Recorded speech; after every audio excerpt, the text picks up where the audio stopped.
ಮಂಗಳೂರಿನಲ್ಲಿ ಡಿವೈಎಫ್ಐ ಪ್ರತಿಭಟನೆ ವೇಳೆ ಪೊಲೀಸ್ ಅಧಿಕಾರಿ ಅಸ್ವಸ್ಥ. ರಾವ್ ಸರ್ಕಲ್ನಲ್ಲಿ ನಡೆಯುತ್ತಿದ್ದ ರಸ್ತೆ ತಡೆ ವೇಳೆ ಘಟನೆ. ಕದ್ರಿ ಎಸ್ಐ ಮುತ್ತಪ್ಪ ಅಸ್ವಸ್ಥ. ರಸ್ತೆ ತಡೆಯಲು ಮುಂದಾದ ಪ್ರತಿಭಟನಾಕಾರರನ್ನ ತಡೆಯೋ ವೇಳೆ ಘಟನೆ. ಕುಸಿದು ಬಿದ್ದ ಪರಿಣಾಮ ತಲೆಗೆ ಏಟು. ಅಸ್ವಸ್ಥ ಪೊಲೀಸ್ ಅಧಿಕಾರಿಯ ಆಸ್ಪತ್ರೆಗೆ ರವಾನೆ.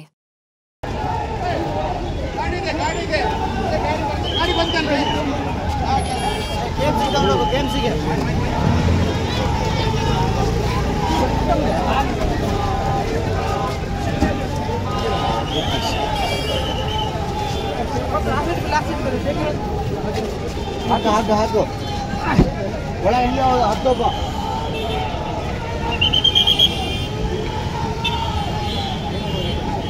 ಏನು ಅವ್ರಿಗೆ ಒಳಗೆ ಆ ಕಡೆ